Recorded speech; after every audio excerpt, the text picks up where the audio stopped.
Bienvenidos a esta sesión que organizamos desde Observatorio de Recursos Humanos, tanto para España como para Latinoamérica y especialmente, bueno, hoy sobre todo este horario elegido porque nuestro ponente pues está en Venezuela y allí, si no me equivoco, son las 8 de la mañana, 9, No, las por ahí, 10. a las 10, las 10. Pues a todos los que os conectáis desde allí, muchísimas gracias por el esfuerzo en hacerlo. A todos los que os conectáis desde este lado del Atlántico también, os agradezco el esfuerzo porque estas sesiones son para aprender, son para aquellos que son un poquito curiosos y que quieren saber un poco el contexto en el que nos movemos para interpretar cómo tenemos que manejarnos en él. Hoy vamos a hablar de un triple concepto, que es el liderazgo, el emprendimiento y la gerencia. Como dice el ponente con el que contamos hoy con nosotros, con Víctor Guédez, que además bueno, él es muy conocido sobre todo en Latinoamérica, es consultor y además es crítico de arte. Es curioso cómo la gente que tiene una doble vertiente de conocimiento, una doble vertiente de curiosidad, es capaz de establecer después las mejores conexiones, como veremos después con Víctor. Pues Víctor nos va a hablar, lo que os decía, de liderazgo, emprendimiento y gerencia. Todos tenemos algo de cada uno de estos perfiles en nosotros, pero en diferentes proporciones, ¿no? Lo que queremos ver ahora con Víctor es qué proporción y cómo llegar al conocimiento de qué proporción tenemos cada uno para que esa proporción sea la proporción áurea que nos ayude a manejarnos en la crisis que estamos viviendo actualmente y que parece que no tiene fin, porque los acontecimientos pues, recientes no invitan a pensar en algo diferente. Quiero recordaros a todos que esta sesión se enmarca en el ciclo de sesiones que estamos organizando desde ORH Venezuela, con la colaboración de, como no, nuestro querido compañero Paul Rosillón y el grupo de profesionales que allí le acompañan. Hola, Paul, bienvenido como siempre. No sé si me escuchas. Muchas gracias, Maite. Buenas tardes a todo el público del otro lado del Atlántico y muchísimas gracias, Víctor.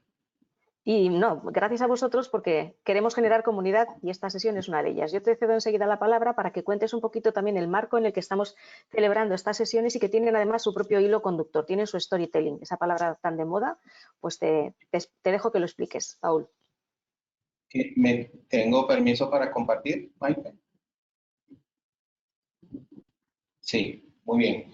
Bueno, muchísimas gracias a todos los que se han conectado y han decidido dedicarnos un espacio en esta tarde de Europa, en esta mañana todavía de América Latina. Yo quiero, antes de darle la palabra a nuestro invitado, recordar el marco de referencia en el que hemos venido trabajando y desde el cual hemos construido esta alianza con ORH. Desde hace ya unos 3 años aproximadamente hemos venido un grupo de profesionales de diferentes disciplinas agrupados en un grupo de trabajo con el apoyo de una escuela de gerencia, uno de nuestros más importantes centros de pensamiento económico, un think tank muy reputado en América Latina, una universidad ubicada aquí en Caracas, y ahora, desde el año pasado, recientemente, pues nos hemos incorporado a las actividades de reflexión de ORH con el objeto, pues, de construir una línea de trabajo y de pensamiento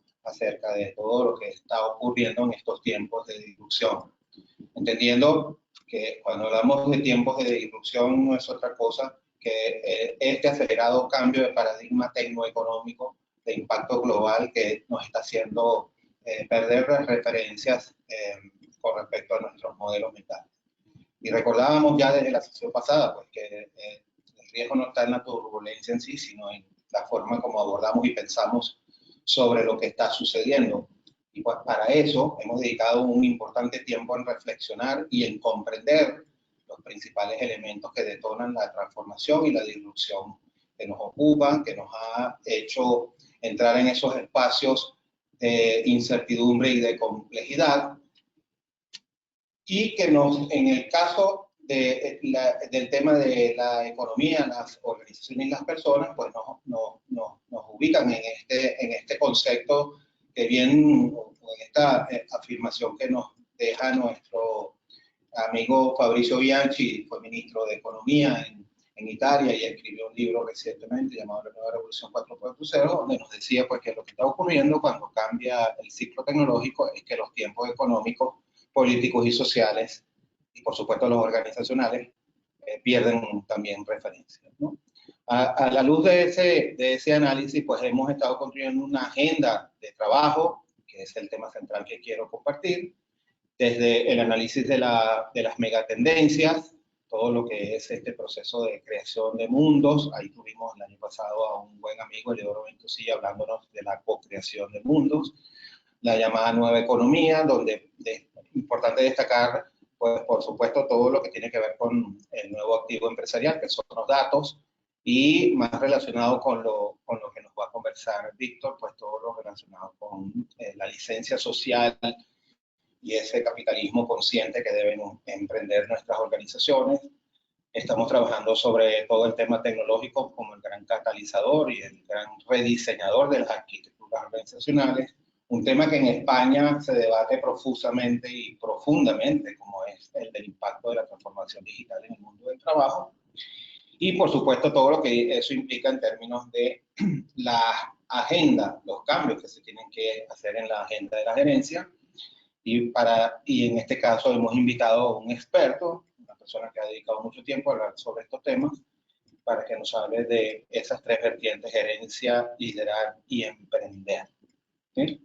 En el marco de unas exigencias hacia las empresas en términos de un, como se dice, capitalismo más consciente, unas nuevas exigencias como ciudadano corporativo global. Davos publicó un manifiesto sobre la materia comenzando el año 2020, donde se le hacían unas grandes exigencias a los empresarios, pues todo lo que está vinculado con la transformación digital, cambio en los patrones de consumos, el desarrollo acelerado de las nuevas tecnologías. Conversábamos antes de iniciar que no hemos terminado de dominar prácticas y tecnologías como el blockchain y ya estamos hablando del metaverso. La velocidad es brutal y además el acceso a las tecnologías digitales se hace cada vez más democrático, y los grandes impactos que en materia de la economía se están generando. Hay un nuevo discurso, hablamos de economía desmaterializada, de la suscripción, economía de la atención, la gobernanza del dato, lo que hace pues que las organizaciones tengan que responder a los requerimientos del entorno y permanentemente tengan que estar innovando en sus modelos de negocio. La métrica de antigüedad de las empresas de estos tiempos ya está quedando en aproximadamente 15 años. Y bueno, al innovar, para poder innovar en el modelo de negocio, necesariamente tenemos que innovar en el modelo de capital humano. Y aquí lo más importante resaltar es como la necesidad de reeducarnos, el reskilling, el upskilling y todas estas necesidades de una formación a lo largo del tiempo y continua se va a convertir en la norma educativa. ¿Okay?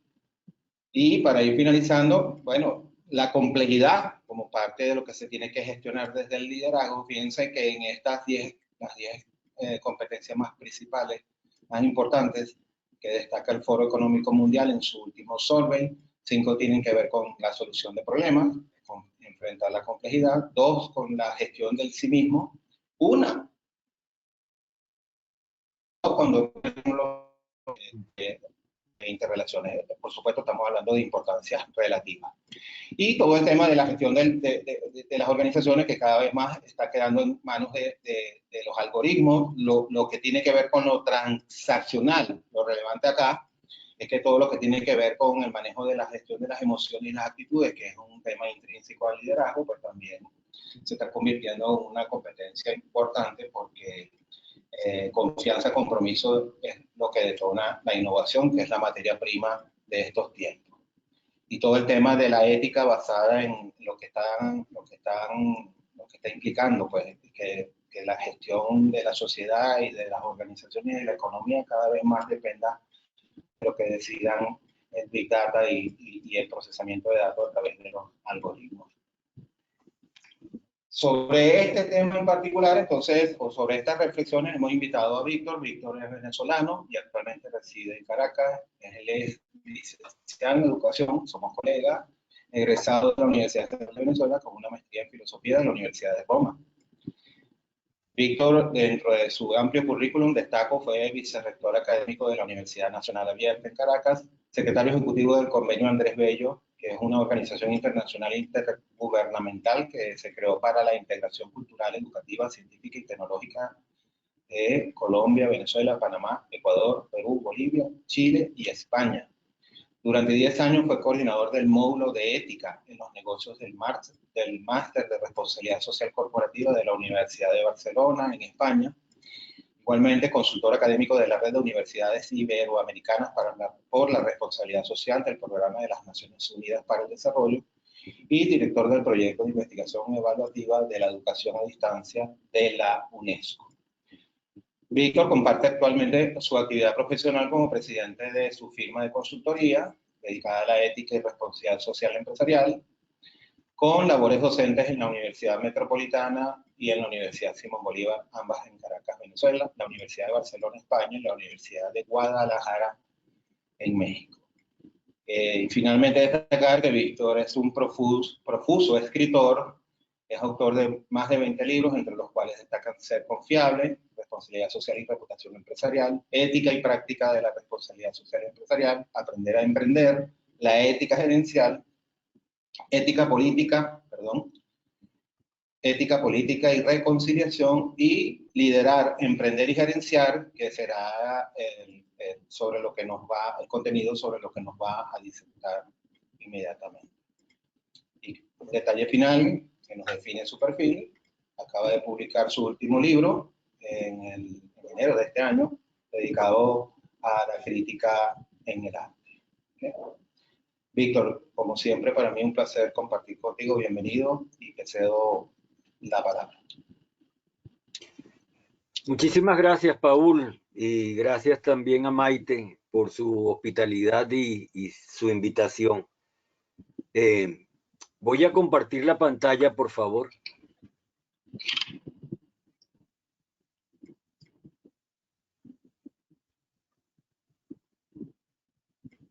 ¿Estoy autorizado?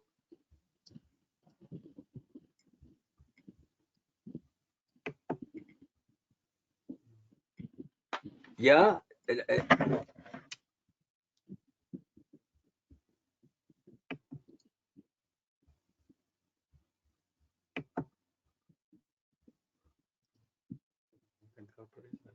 No ¿estoy autorizado, Maite?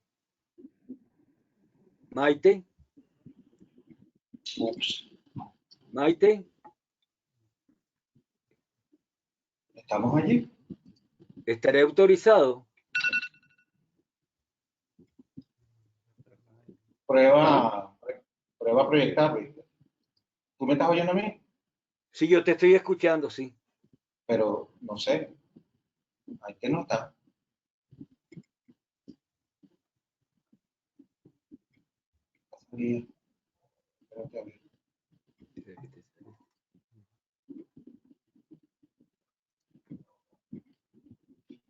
Déjame escribirle a Maite, a ver qué pasó. No veo a Maite. No, creo que no. Creo que por alguna razón nos quedamos tú y yo solos. Déjame ver qué pasó.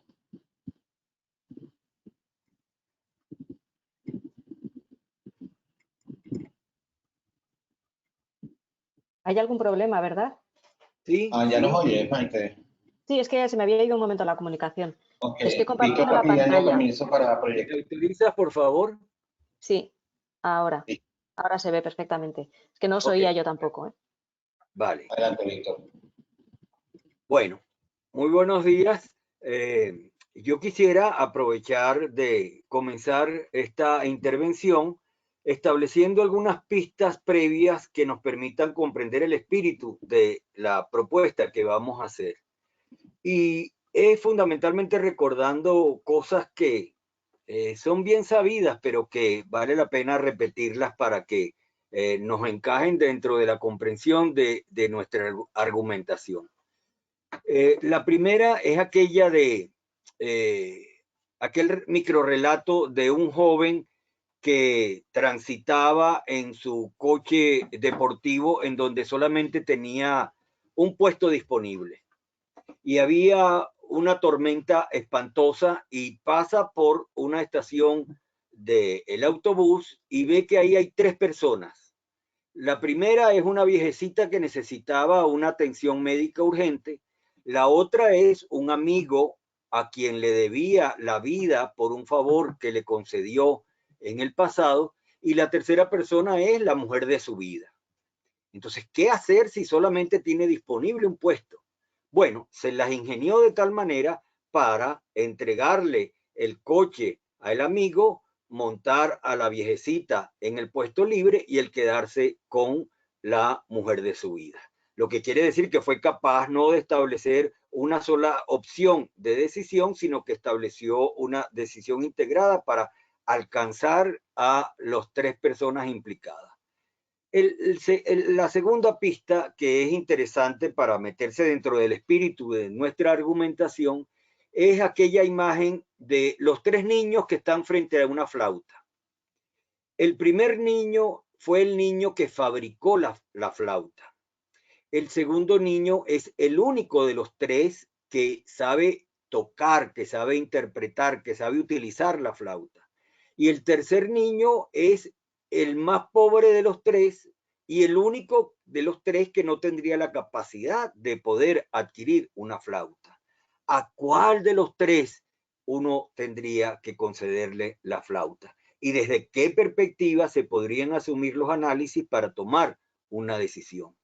Otra pista interesante que ambienta nuestra argumentación es el psicoanálisis freudiano, que nos habla del yo, del superyo y del ello como mecanismos integrados que nos permiten establecer el desenvolvimiento de nuestra conducta. O aquella célebre sentencia de Carl Jung que decía, mientras el inconsciente no lo hagamos consciente, el subconsciente continuará gobernando nuestras vidas y nosotros lo llamaremos destino, con lo cual reivindica pues aquella fuerza poderosa del inconsciente. O más recientemente la tesis de Eric Berne del análisis transaccional, donde desagregaba la capacidad psicológica del ser humano en una parte de padre, otra parte de adulto y otra parte de niño. La teoría del pan. Es decir, todos tenemos un padre dentro de nosotros, un adulto dentro de nosotros y un niño que situacionalmente y circunstancialmente se pone a flote como consecuencia de los estímulos de la realidad. Todo esto nos lleva a una sentencia que nos sirve de hipótesis para arrancar con lo grueso de nuestra argumentación. Y es que no se puede cambiar de perspectiva manteniendo una misma posición, pero sí se puede cambiar de posición manteniendo una misma perspectiva. Es decir, sobre esto vamos a volver y vamos a regresar progresivamente durante el desarrollo de nuestra argumentación, pero vale la pena establecerlo como marco de entrada para esta dinámica. ¿Cómo vamos a abordar nuestro tema de la capacidad de liderazgo, de emprendimiento y de gerencia? Y vamos a pasearnos fundamentalmente por tres grandes momentos. El primer momento es el de la indiferenciación. Pensar en la indiferenciación entre el líder, el emprendedor y el gerente quiere decir que cuando uno utiliza alguno de estos tres términos, abraza automáticamente los dos restantes. Es decir, cuando yo me refiero a alguien como líder, estoy envolviendo también su capacidad emprendedora y su capacidad gerencial. Cuando yo me refiero a alguien acerca de su capacidad emprendedora, me estoy envolviendo también sus perfiles de liderazgo y sus rasgos de gerencia. Es decir, uno todo lo mete dentro de un mismo saco y no hay ninguna diferenciación entre estos tres términos. Pero resulta que sí hay una diferencia entre ellos y en consecuencia eso nos obliga a convocar un segundo nivel de análisis que es el de diferenciación. ¿Cómo podemos nosotros diferenciar al líder, al emprendedor y al gerente? ¿Y de qué manera podemos nosotros aceptar que esos tres perfiles forman parte de nuestra realidad más integral? Sería entonces ese nuestro segundo momento. Y todo ello nos va a conducir a un tercero, el de la integración. El de la integración en términos de que cada uno de nosotros, como lo decía Maite, tiene una proporcionalidad de líder, tiene una proporcionalidad de emprendedor y tiene una proporcionalidad de gerente, pero cada uno tiene énfasis distintos con perfiles predominantes y dentro del marco de determinadas circunstancias se estimulan más o o se desactivan otros. Hay que, este último nivel nos lleva a pensar en que entre el líder, el emprendedor y el gerente hay que aceptar que ellos deben unirse sin confundirse y distinguirse sin separarse. Ese es fundamentalmente el planteamiento general. Pero arranquemos de una vez con todo lo que tiene que ver con la diferenciación de estos tres términos para luego ir puntualizando las conclusiones correspondientes.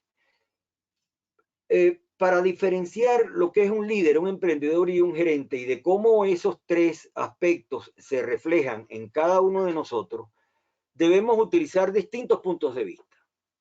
Por ejemplo, desde el punto de vista de las preguntas, ¿qué ocurre? Que el líder se pregunta fundamentalmente por el para qué. Esa es la pregunta esencial que motiva y que genera la activación fundamental del líder. Hoy en día todos hablan y somos testigos de ello, de la empresa con sentido, la empresa con propósito, y es eso, esas son, cuando uno habla de sentido y habla de propósito, fundamentalmente se está refiriendo al para qué, y eso es la inquietud del líder. Quizás la mejor manera de comprender lo que significa el para qué es remitiéndonos a la tesis de Viktor Frankl, con su teoría de la logoterapia, en donde en una entrevista le preguntaron, bueno, ¿y qué es eso del sentido? Ese libro que usted escribió, El hombre en busca de sentido, ¿qué quiere decir que un ser humano tenga sentido?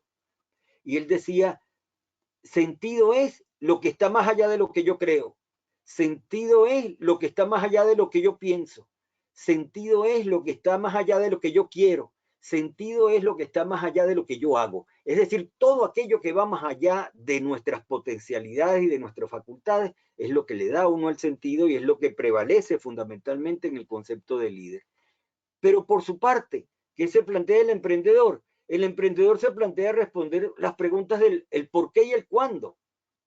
Es decir, todas las circunstancias dentro de las cuales se favorece un esfuerzo. Recuerdo en el libro de Ética Nicomaquea de Aristóteles, que Aristóteles planteaba enfadarse. Enfadarse no tiene problemas, todo el mundo lo hace, es imposible que uno deje de hacerlo, pero lo difícil no es enfadarse, lo difícil es enfadarse con la persona adecuada en el momento justo, reaccionar y administrar el enfado de una determinada forma. Entonces ahí está el por qué y el cuándo yo tengo que asumir términos de mis respuestas y términos de mis conductas y de mis decisiones. Y el gerente, ¿en qué pone énfasis? Fundamentalmente en el qué y en el quién. Es decir, todos aquellos aspectos a partir de los cuales yo puedo promover una operación. Entonces, cada uno de nosotros inmediatamente estará pensando en cuál es lo que predomina cuando uno asume el desafío de un determinado planteamiento y se dará cuenta de que siempre hay una cierta tendencia hacia uno de estas preguntas. Vayamos a un segundo punto de vista para establecer estas distinciones entre los tres perfiles que nos ocupan. Desde el punto de vista de los énfasis, ¿qué ocurre? Que el líder se centra y se sensibiliza fundamentalmente en función del triángulo correspondiente a las estrategias. ¿Cuáles son las estrategias? Aquel sentido de dirección que debe orientar mi esfuerzo. Pero resulta que la pirámide, el triángulo de una empresa no está constituido solamente por las estrategias, sino que también está integrado por los procesos, por la estructura organizacional y por los recursos a partir de los cuales yo puedo favorecer que se dinamice esa estructura organizacional para que se generen los procesos necesarios que me permitan alcanzar esa estrategia. Y es ahí donde el gerente aparece para dinamizar todo lo que tiene que ver con los procesos en términos de la secuencia a partir de las cuales yo puedo favorecer la administración del trabajo de la gente, la estructura organizacional que me permite dividir el trabajo y establecer los mecanismos de armonización entre ellos y los recursos necesarios desde los humanos hasta los tecnológicos e infraestructurales con los cuales yo puedo asegurar aquello. ¿Qué ocurre con el emprendedor? Que el emprendedor acepta todos esos procesos que asume el líder y el gerente, pero recuerda que la empresa no es algo que ve a el entorno como alguien se aproxima en una pantalla a una imagen, sino que la empresa es parte de la realidad social, parte de una realidad mucho más integral, y en consecuencia hay que establecer las vinculaciones de interacción entre la organización y el entorno. Y es el emprendedor quien precisamente pone el énfasis en esa dinámica. Vayamos rápidamente, y discúlpenme que voy en una secuencia acelerada para tratar de establecer una cobertura lo más abarcadora posible, pasando a la perspectiva de la orientación. ¿Qué pasa con el punto de vista de la orientación? Que el líder piensa en proyectar una visión. Es decir, ¿qué es lo que está más allá del dedo índice cuando ese dedo índice señala hacia el sol? El sentido de dirección. No solamente la proyección, sino la perspectiva misma. No es tanto lo que va a ocurrir mañana como consecuencia de lo que yo decida hoy, sino que también las decisiones que debo tomar mañana y que debo visualizar mañana para establecer las condiciones de una perspectiva que aseguren un horizonte cada vez más prolongado. Eso es el líder. Pero ¿qué es el emprendedor? El que aprovecha oportunidades, el que identifica oportunidades, el que olfatea oportunidades, aquel que como el canino es capaz de poder identificar dónde está una realidad que yo puedo convertir en un negocio y que yo puedo aprovecharla de tal manera de generar unas derivaciones de valor agregado con ellas. Recuerdo aquella reflexión de Omar Khayyam que decía, en la vida hay solamente 4 cosas, y solo 4 cosas que no retornan. Una, la palabra proferida; 2, la flor deshojada; 3, el agua derramada; y 4, la oportunidad perdida. No hay oportunidades que retornen. Y ahí está el emprendedor para olfatearlas y no dejarlas escapar, porque ellas son como el agua que no tienen el agarradero y que se nos escapan de las manos. ¿Y qué hace el gerente? Favorecer que las cosas ocurran, tener la valentía para decidir que la continuidad de las operaciones no se interrumpan. Entonces, fíjense que son cosas totalmente distintas. Alguien podrá decir, bueno, ¿qué es más importante? La proyección de una visión, el olfatear la oportunidad para generar el valor agregado, o la determinación de que las cosas ocurran. Las 3. De ahí que es conveniente favorecer la concurrencia de esos 3 aspectos y de complementarlos en función del perfil de cada quien con el perfil de otros que puedan compensar mis fortalezas. Y ahí caemos en otra perspectiva, la de la acción. ¿Qué ocurre desde la perspectiva de la acción? Que el líder precisamente se apoya en las fortalezas.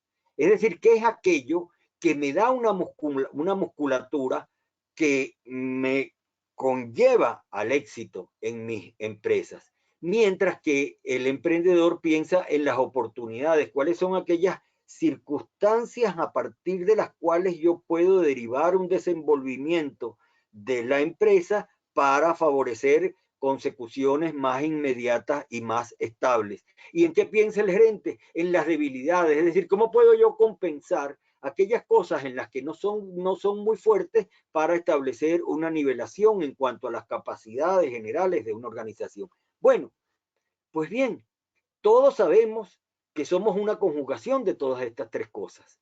Recuerdo, sin embargo, Buckingham y Clifton en un libro que se llamaba Descubra su fortaleza, llegaban a una conclusión interesante. Es que uno triunfa a partir de sus fortalezas y a pesar de sus debilidades.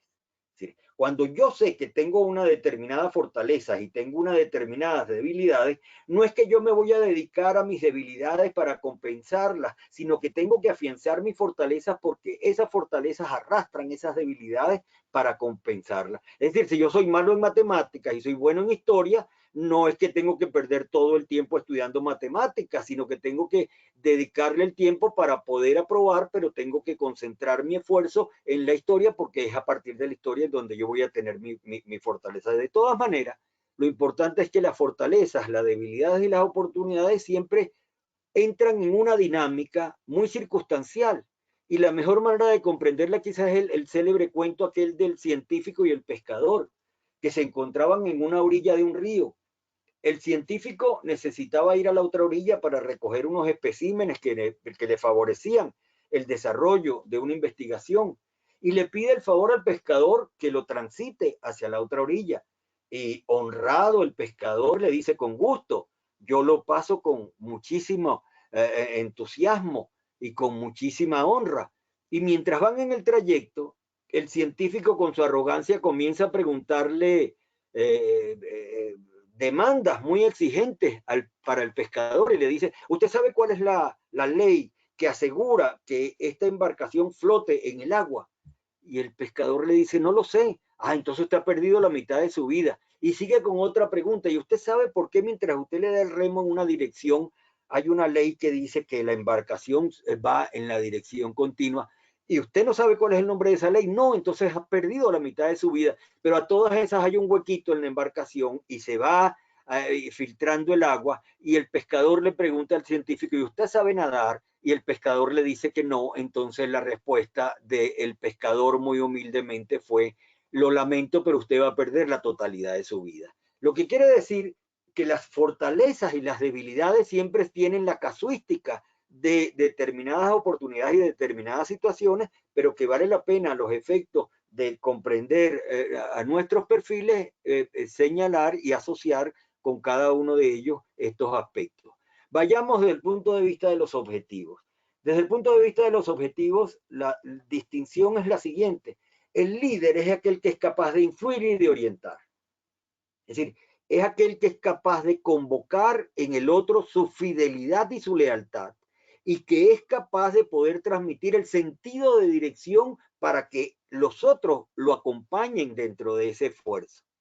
En cambio, el emprendedor es el que identifica y aprovecha circunstancias a partir de las cuales se puede establecer una mejor dinámica de un desenvolvimiento. ¿Y qué hace el gerente?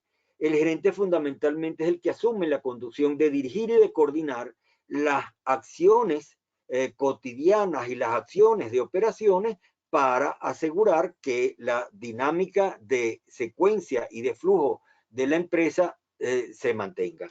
Fíjense ustedes que son aspectos complementarios de un mismo compendio que se complementa, que se enriquecen y que establecen el aseguramiento integral de una dinámica. Desde el punto de vista de los criterios, ¿qué ocurre? Que el líder piensa fundamentalmente en la idea de brújula, porque la brújula me da el sentido de dirección, mientras que el gerente piensa en el tiempo, porque el tiempo es la cronología que me permite las programaciones y que me permite establecer los índices de medición de un esfuerzo. Y el emprendedor es el que trata de vincular una cosa con la otra, de tal manera de que ni el sentido de dirección asfixie la secuencia cronológica, ni la secuencia simplemente programática de una acción pueda generar la pérdida del sentido de orientación. Bien sabemos que el tiempo se venga de todo lo que viene sin su consentimiento, y en consecuencia no podemos hacer nada sin el consentimiento del tiempo. Pero bien sabemos igualmente que si no sabemos hacia dónde vamos, terminaremos llegando a donde no deseamos ir. Y entonces ahí es donde está el juego fundamental que armoniza, que integra, que establece la articulación orgánica entre estos tres aspectos. Desde el punto de vista estratégico, ¿qué ocurre? Que desde el punto de vista estratégico hay una distinción particular entre estos tres perfiles, porque cada vez que uno va a tomar una decisión, uno tiene que enfrentarse a la matriz de lo importante y de lo urgente. Siempre nos encontramos con cosas que son más urgentes que otras, es decir, que son más apremiantes que otras, que exigen una inmediatez superior a otras. Pero eso yo tengo que cotejarlo con los aspectos importantes, es decir, ¿qué de aquello me da un sentido prospectivo que asegure una estabilidad en un empeño? Y cuando uno establece el cruce entre estos dos aspectos para traducirlos en una matriz, nos vamos a encontrar con cosas interesantísimas, porque nos vamos a encontrar por una parte que el cruce entre las cosas que son muy poco importantes y muy poco urgentes son los aspectos simplemente logísticos, los aspectos simplemente de una infraestructura básica. Pero cuando vemos que hay aspectos que son muy urgentes, pero que son moderadamente importantes, nos vamos a encontrar con lo táctico, los aspectos tácticos de un esfuerzo. En cambio, cuando nos encontramos con realidades y exigencias que son muy importantes, pero muy urgentes, ¿qué hay? Son los aspectos propiamente críticos. En los aspectos críticos son muy peligrosos porque ellos nos hacen generar un dilema muy complejo y muy difícil.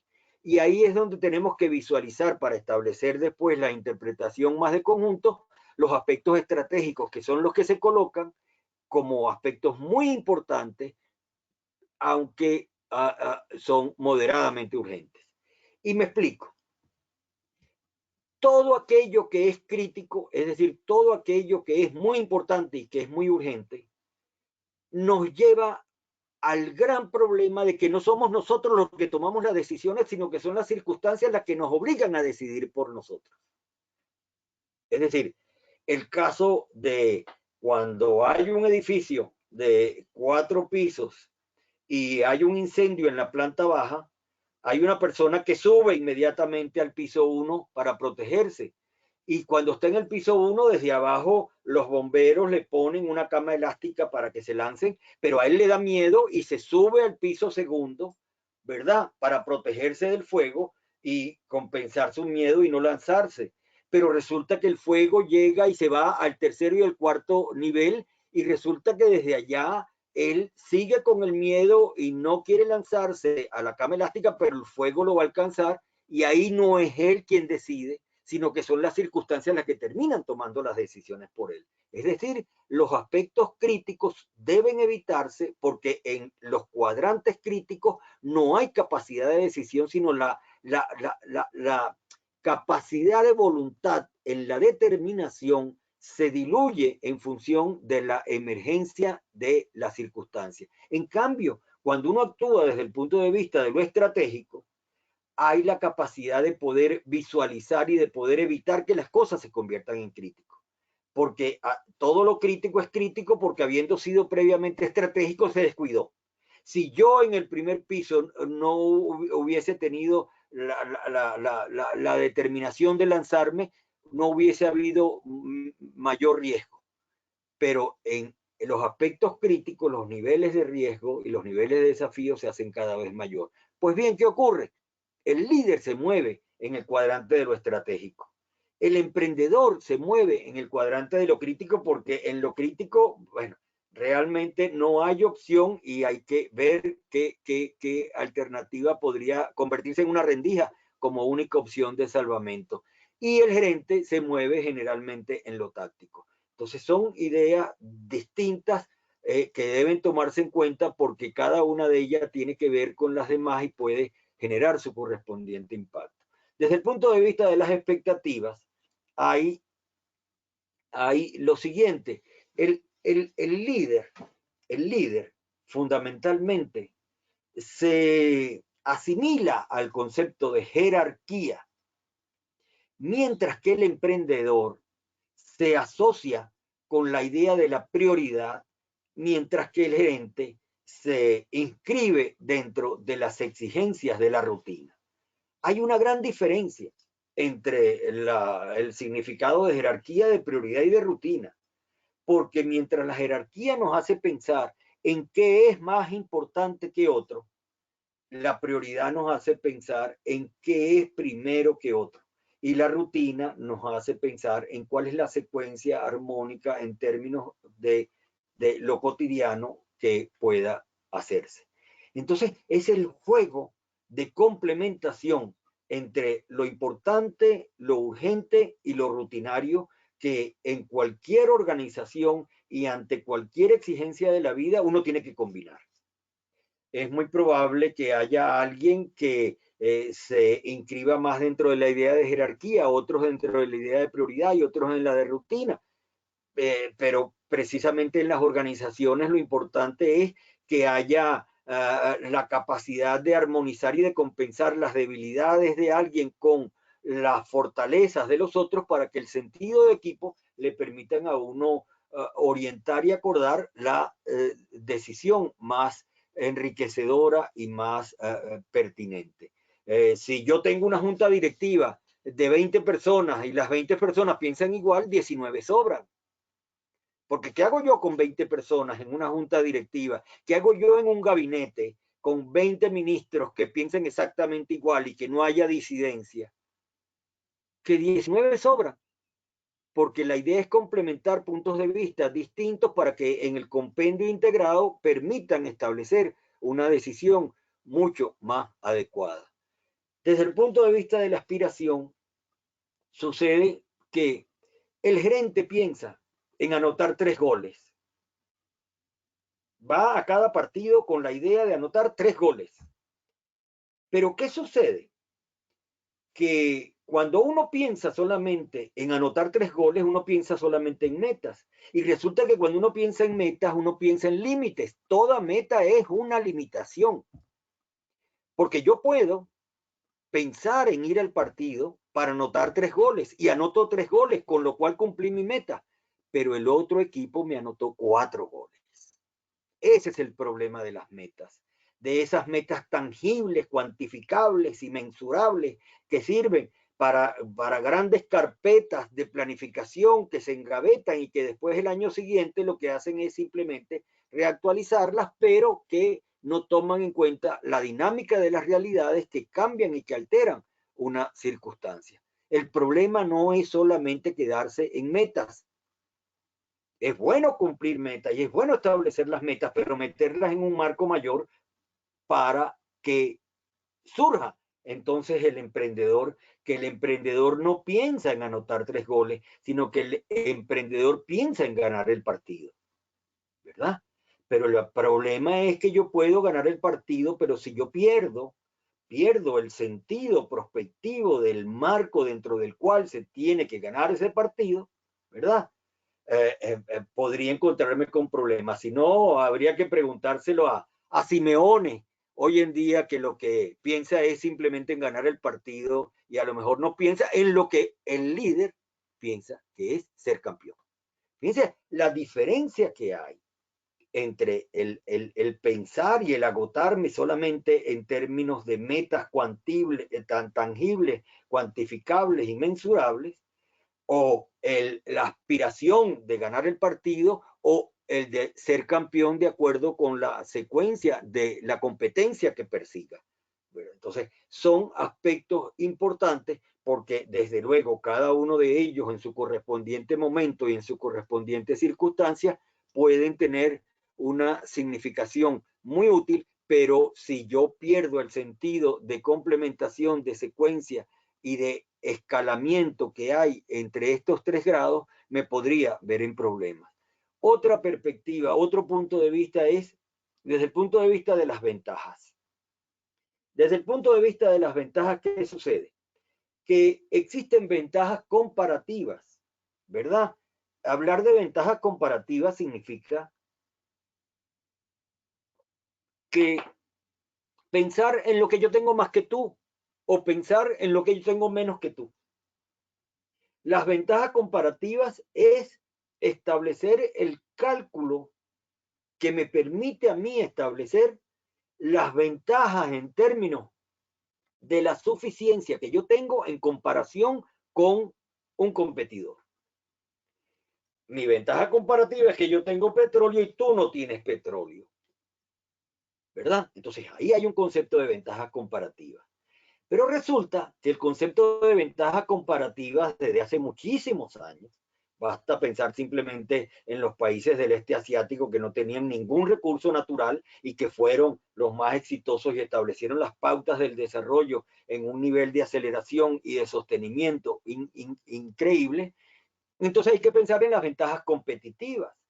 las ventajas competitivas no es pensar en lo que yo tengo más que tú o en lo que yo tengo menos que tú, sino pensar en lo que yo sé más que tú y en el dominio tecnológico que yo tengo por encima de ti.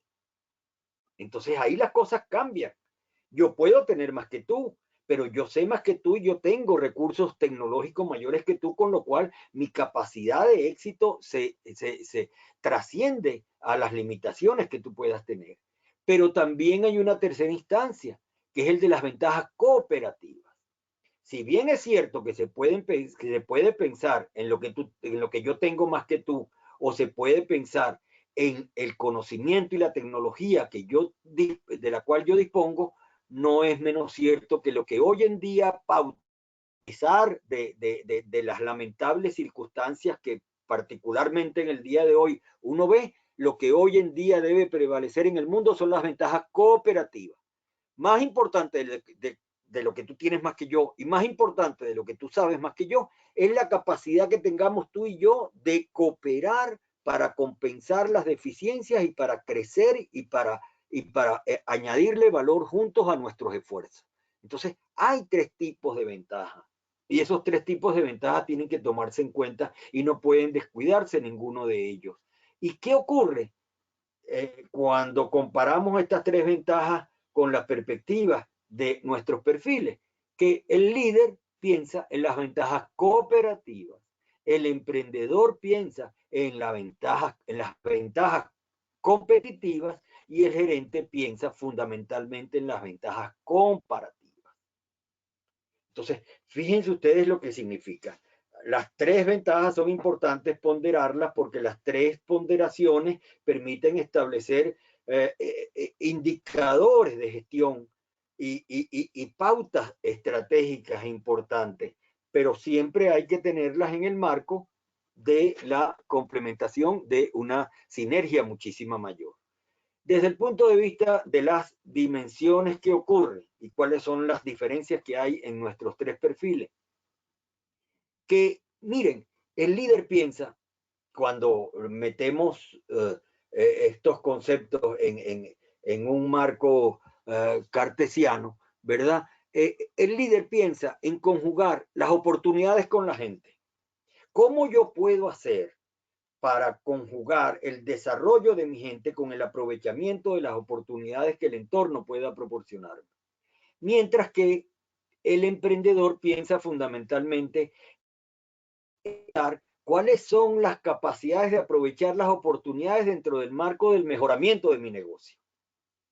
Porque es la secuencia del negocio la que le va a dar la plataforma fundamental de desenvolvimiento y de evolución a mi empresa. ¿Qué ocurre con el gerente? Que el gerente trata de combinar fundamentalmente cómo puedo yo armonizar los recursos disponibles con las exigencias del negocio. Entonces, fíjense ustedes, son tres alvéolos, ¿verdad?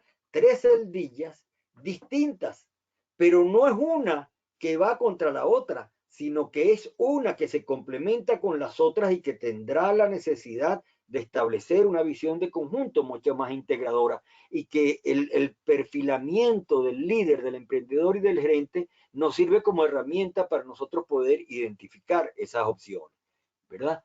Desde el punto de vista de la evaluación y del esfuerzo valorativo que se hace, ¿qué ocurre? Miren, el gerente piensa, ¿verdad? Y no es muy difícil establecer requerimientos analíticos para uno darse cuenta de que el líder está detrás de los indicadores y de las estadísticas. ¿Cómo está el comportamiento y el desempeño de las líneas de desenvolvimiento, ¿verdad? En una empresa que generan la expresión y la manifestación de mis progresos? Entonces, indicadores y estadísticas, importantísimas. Pero ¿en qué piensa el emprendedor? En las decisiones y las oportunidades que son necesarias y que sin ellas es imposible poder favorecer la frialdad de los indicadores y de las estadísticas. ¿Y en qué piensa el líder? en la orientación y en la gente. Porque si yo no tengo la gente y si esa gente no está bien orientada y bien motivada, no habrá capacidad de aprovechar debidamente las oportunidades, ni de tomar las decisiones correctas, ni de favorecer los indicadores y las estadísticas. Las tres cosas son importantes, pero son complementarias y se desagregan dentro del desenvolvimiento de una secuencia, y también aquí nos socorre la idea de esta desagregación de líder y de emprendedor y de gerente para tomar idea de lo que significa el cuadro desafiante integral de una empresa. Desde el punto de vista de la educación, del esfuerzo educativo que genera la empresa, que es un esfuerzo particularmente importante porque las empresas son hoy en día el espacio instruccional más importante que existe. Hay una ley célebre, la célebre ley 50-30-20. La ley 50-30-20 nos recuerda que el 50% de lo que un profesional sabe lo aprende en el trabajo. El 30% de lo que un profesional sabe lo aprende como consecuencia de sus esfuerzos propios, de sus lecturas particulares, de su interacción con colegas, de sus cafecitos conversados con sus compañeros de trabajo y con sus socios. Y solamente el 20% es producto de la educación formal.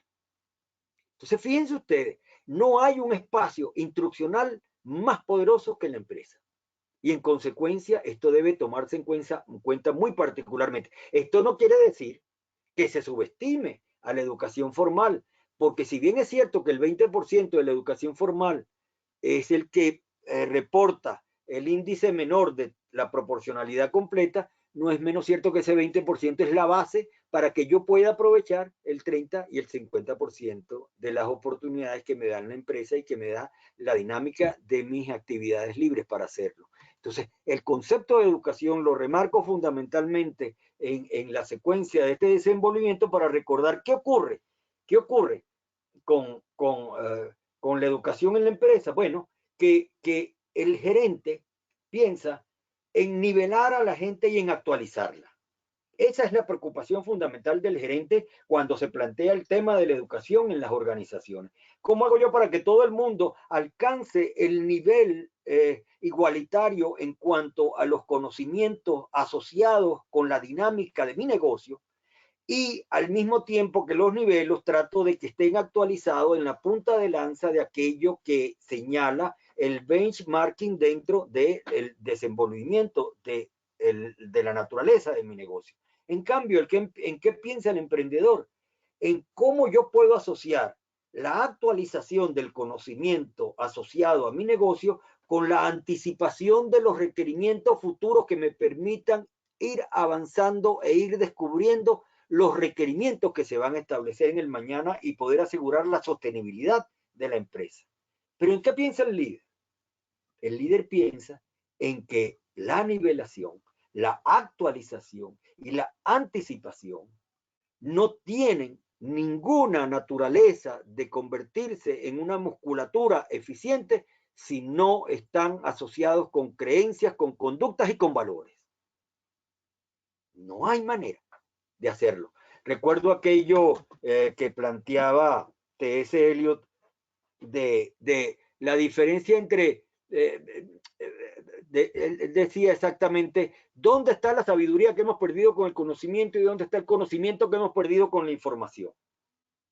¿Qué quiere decir eso? Es que la información es distinto al conocimiento y el conocimiento es distinto a la sabiduría. La información es un montón de datos. Un montón de datos que más que tenerlos en el cerebro hay que tenerlos en la máquina. ¿Por qué? Porque los datos envejecen, como envejece todo, como envejece cualquier realidad natural. Es decir, ese montón de datos es como una flor.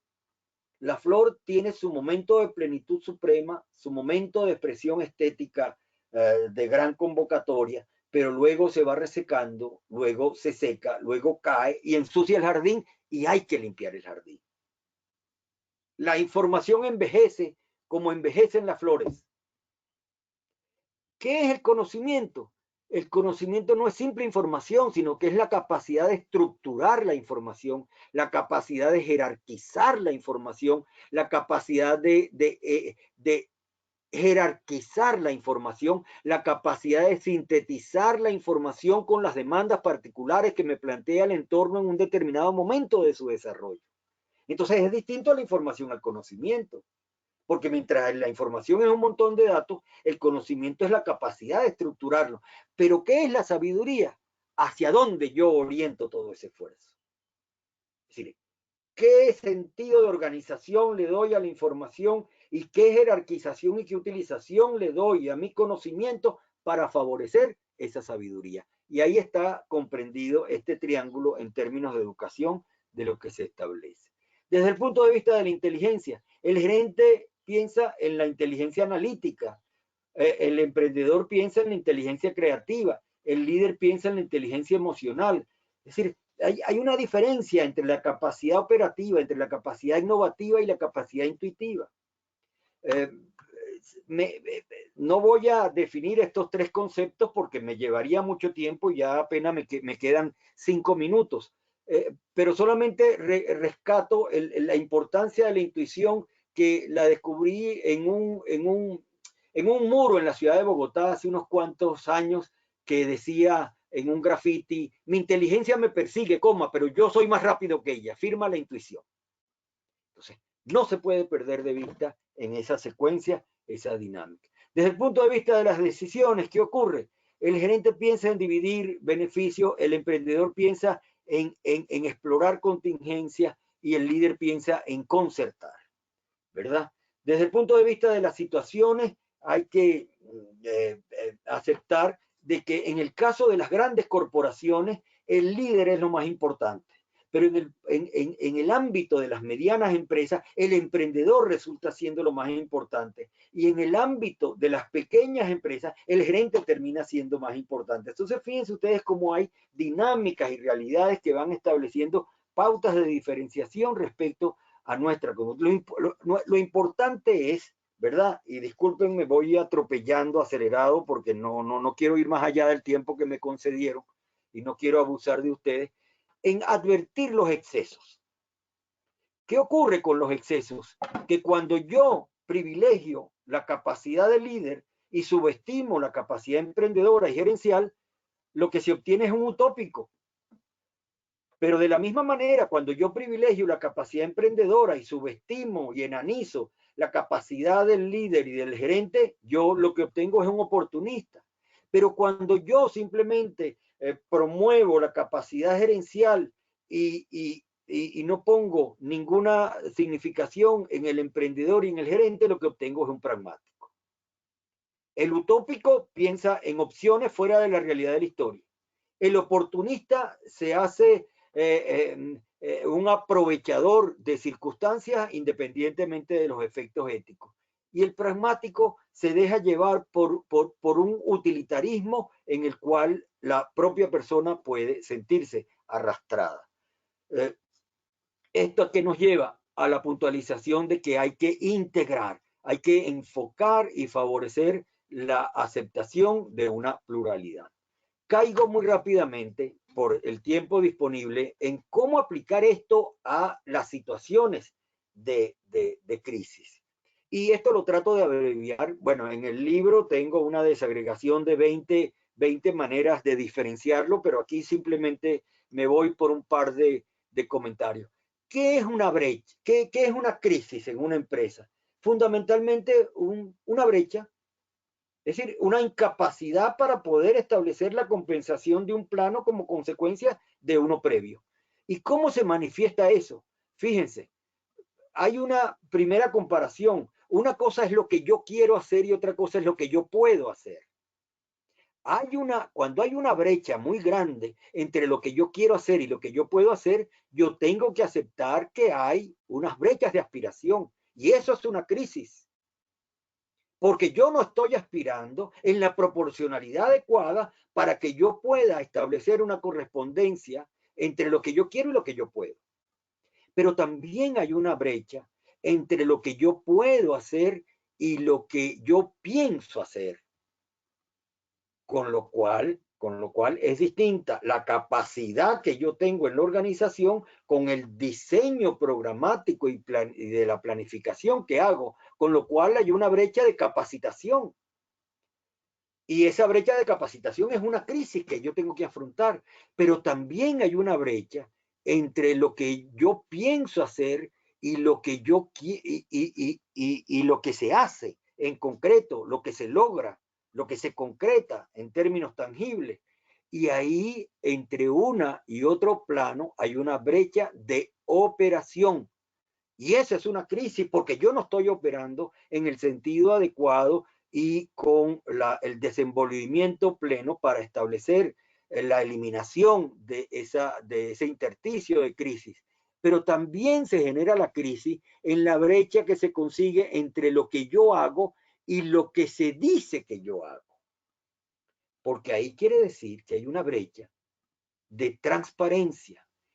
Quiere decir que yo no digo realmente lo que yo hago y los otros perciben una cosa distinta. Y también hay una brecha entre lo que se dice que se hace y lo que perciben los otros de mí, con lo cual hay una brecha de reputación porque los demás están pensando como algo distinto a aquello que yo pretendo que ellos crean. Una cosa es la imagen que yo puedo promover con las relaciones públicas y con la publicidad, y otra cosa es aquella que los clientes puedan percibir de manera directa de mi comportamiento y de la calidad de mis productos y de mis servicios. Y entonces, ¿qué se requiere para eso? Bueno, se requiere. Finalmente, aquí hay otra brecha final, y es que lo que se espera de nosotros, que es una brecha de estrategias, qué podríamos nosotros hacer y cómo nosotros estamos fallando de estrategia porque no estamos haciendo lo que los clientes esperan de nosotros. Y el problema no es satisfacer simplemente las necesidades ni las expectativas, sino asegurar el éxito del cliente. ¿Qué ocurre? Que ante cada una de estas brechas, ¿verdad? Se impone que yo tenga que revisar mi misión, mi visión y mis valores para establecer ese cierre de brechas en la primera distancia. Tengo que revisar las competencias que yo desarrollo para reducir lo que yo puedo hacer de lo que yo pienso hacer.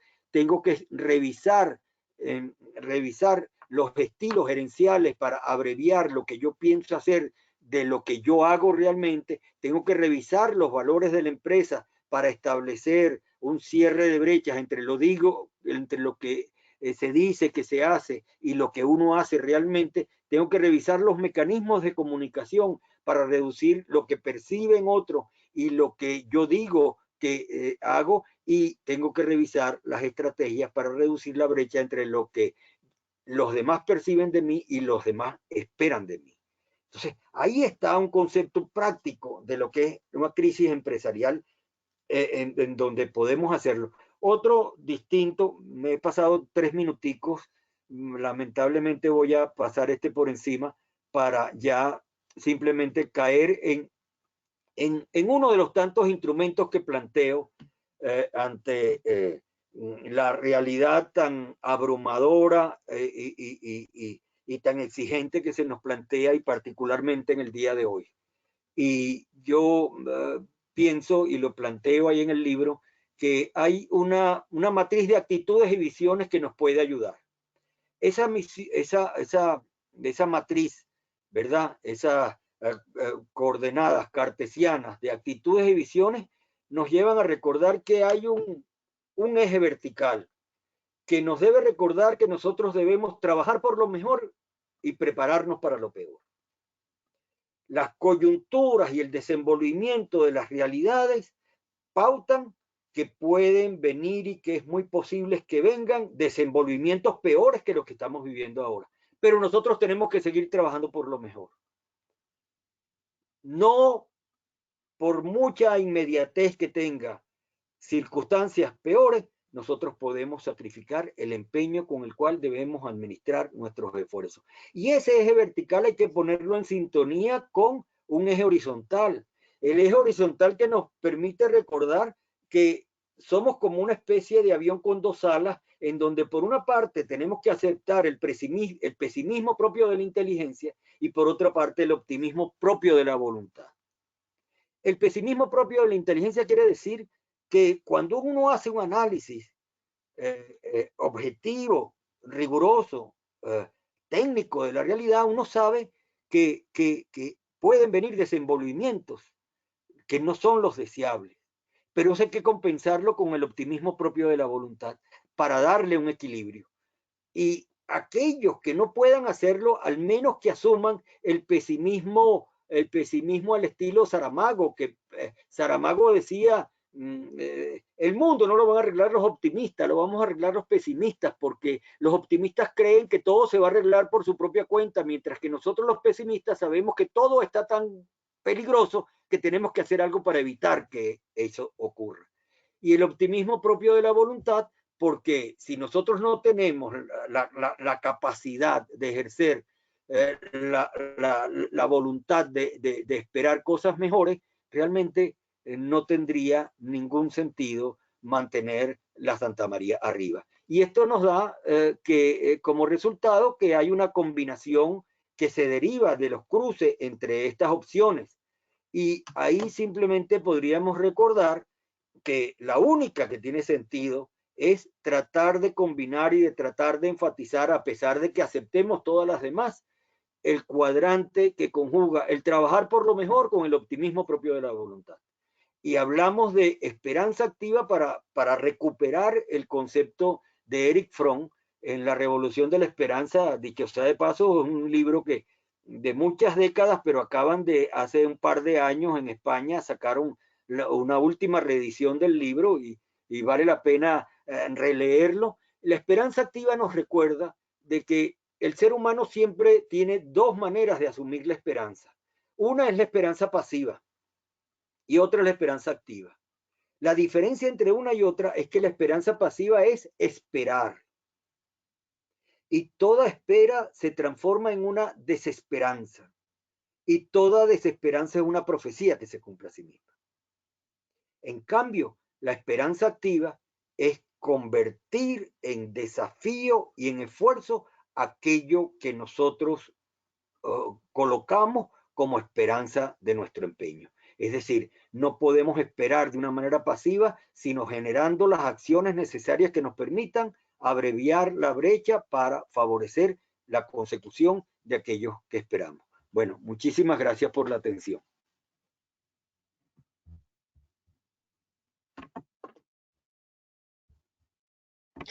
Muchísimas gracias a ti, Víctor. Ha sido una ponencia magistral, diría yo.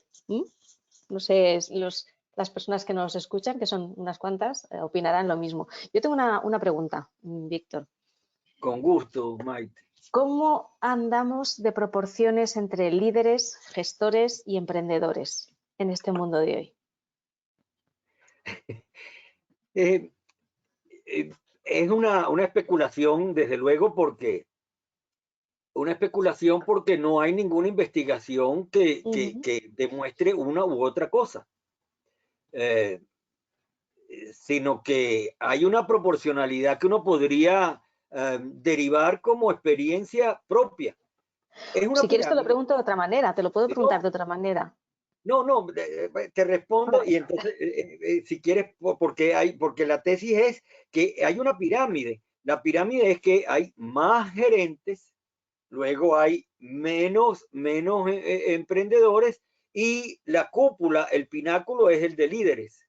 Entonces, es una proporcionalidad piramidal en donde en la base hay una gran cantidad de gerentes, luego el segmento intermedio de la pirámide es el de emprendedores y un pináculo de muy reducidos líderes. Es lo que uno podría especular, ¿no? Uno podría especular simplemente como una hipótesis de trabajo para reflexionarla y para investigarla. ¿Ah? Discúlpame, Maite, ahora... No, ahora voy con la siguiente entonces. ¿Crees que los perfiles de líderes actuales, empresariales me refiero, con los otros no nos vamos a meter porque es harina de otro costal, con los empresariales, responden a las competencias que tú nos has dibujado en esta conversación? Fíjate, yo tenía, me encantaría hacer un previo a la respuesta que yo le dé a tu pregunta, si me lo permites, ¿no? fíjate, yo tenía yo pienso que en líneas de grandes síntesis, ¿cómo entiendo yo al líder? ¿Cómo lo visualizo? Y lo planteo ahí también en el libro, ¿no? Yo pienso que el líder es la conjugación de 5 I, de 5 I, 5 letras I. El primero, la primera I del líder es la capacidad de influir. La capacidad de influir es aquella capacidad que tiene un líder para favorecer el sentido de lealtad, el sentido de fidelidad, el sentido de seguimiento de Pero se los puede demás. influir de manera positiva y negativa. Allá voy, interesantísimo. Eso me encanta que lo asome porque ya da la pista de un desenvolvimiento focalizado. Entonces, esa es la primera I, la capacidad de influir. Yo genero una influencia para promover lealtad y fidelidad y seguimiento. Pero hay una segunda I, que es la de inspirar. Esa segunda I de inspirar quiere decir fundamentalmente que yo sea capaz de poder favorecer el agigantamiento del otro. Es decir, yo pueda favorecer que el otro vaya más allá y genere resultados que vayan por encima de sus expectativas, porque yo lo hago crecer, porque yo los agiganto. Agigantar al otro, redimensionar al otro, repotenciar al otro. Un tercero es la capacidad de involucrar. La capacidad de involucrar es generar un compromiso conjunto y coincidente alrededor de una misma misión, de una misma visión y de unos mismos valores. Y finalmente hay una cuarta I que antes de decirla tengo que abrir un paréntesis. ¿Por qué? Porque tal como tú ya, tu inquietud ya te permite visualizarlo, y ya lo notaste, ¿verdad? Hay mucha gente que tiene capacidad de influir, de inspirar y de involucrar. Pero ¿qué ocurre? Que lo hace para despertar lo peor que hay en el mundo, para despertar lo peor que hay en el otro.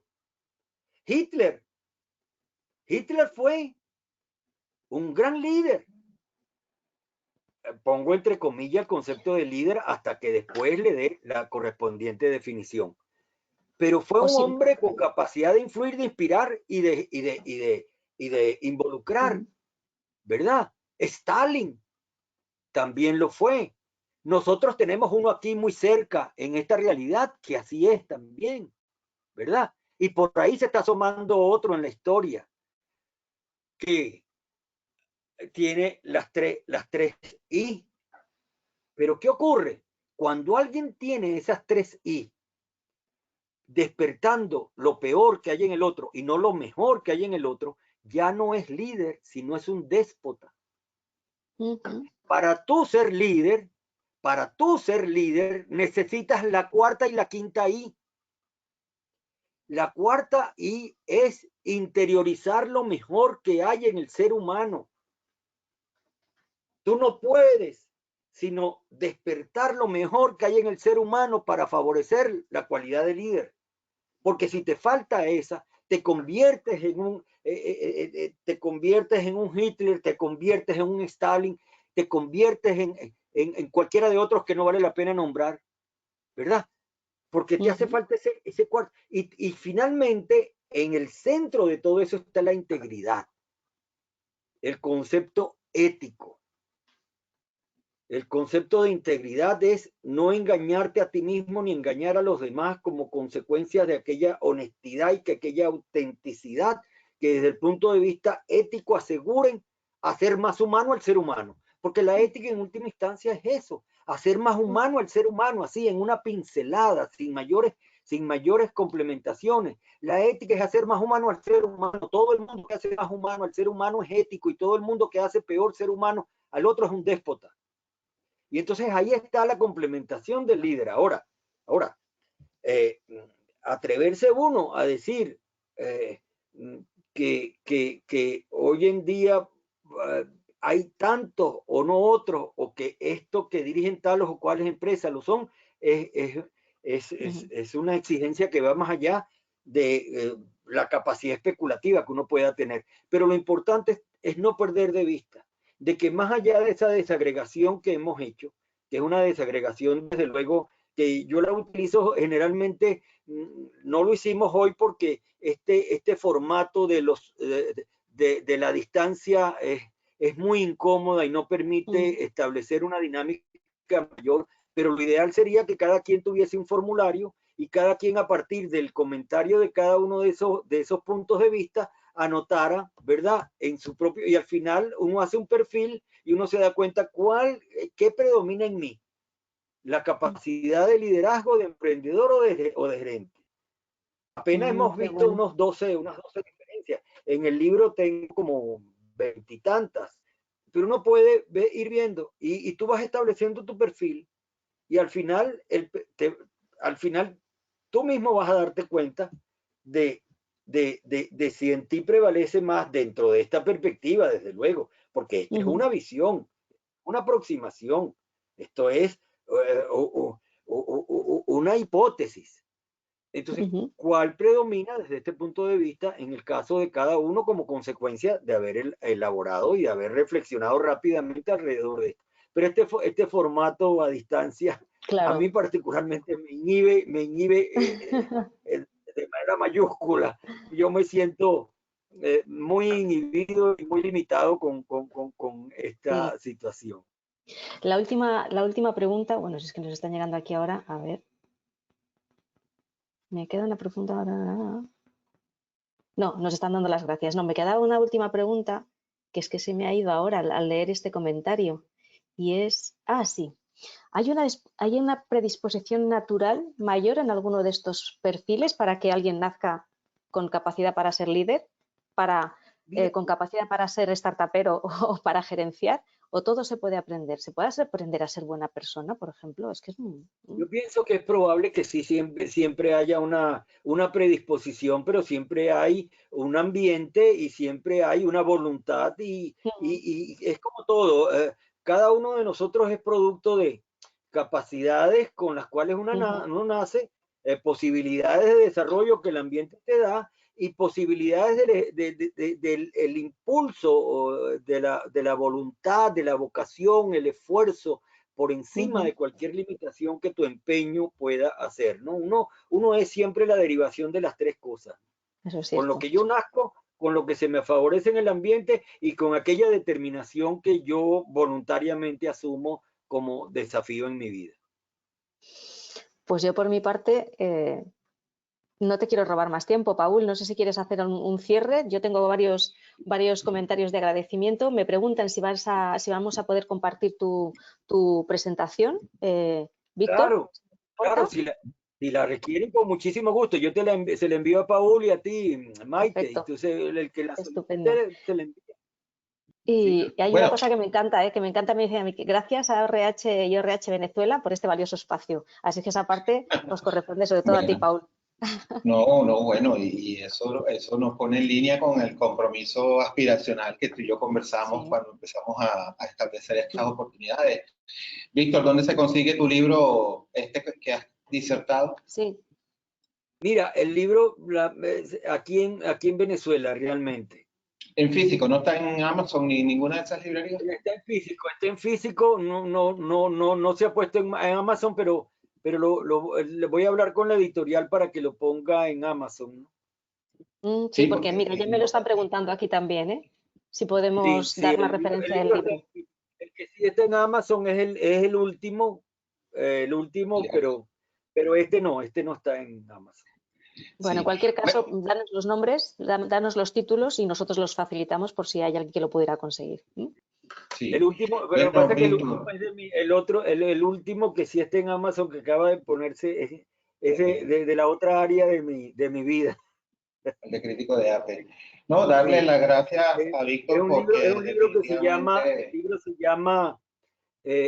libro se llama El arte dentro del marco y el aforismo frente al espejo. Es un juego de... Sí. Bueno. creo que no hay un tema en este momento más relevante que el liderazgo, con esa visión tan amplia y profunda que nos ha desarrollado Víctor, y la causalidad de que cerrando se haya dado esta conversación incitada por Maite, en donde tú hayas ubicado en el centro de la ecuación la verdadera naturaleza de todo esto, que es la integridad. ¿Okay? La integridad como seres humanos, que ese atributo relevante, que es lo que hace civilización. Y cerramos por donde estuvimos conversando antes de iniciar el webinar, de que es incomprensible que a estas alturas del desarrollo humano todavía estemos en estos escenarios de ausencia de liderazgo, definitivamente, o de ese liderazgo sesgado por esas características negativas que señalaba. En lo personal, bueno, darte muchísimas las gracias, Víctor, como siempre, tu disposición a colaborar, y a Maite y a ORH por el apoyo, y esperar que sigamos desde nuestra operación acá en el otro lado del charco, contribuyendo con el acervo de la plataforma. En breve tendremos fecha para una nueva intervención. He encontrado el título del libro al que hacías referencia, Víctor, es Liderar, Emprender y Gerenciar la Crisis, el mismo título que este webinar. Con lo cual, bueno, pues lo intentaremos cuando demos la nota de prensa incluirlo también, y así tendréis toda la información. Claro. Hasta aquí hemos llegado. Maite, ahora yo voy en abril o mayo, estoy preparando ya mi agenda. En abril o mayo estoy en España y te llevo un libro con muchísimo gusto. Estupendo, muchísimas gracias. Será un placer conocerte personalmente. Pues claro. Lo dicho, muchas gracias a los dos y gracias a todos los que os habéis conectado. Un abrazo, cuidaros. Hasta luego, España. Chao. Hasta luego. Encantado, adiós. Gracias. Adiós. Gracias.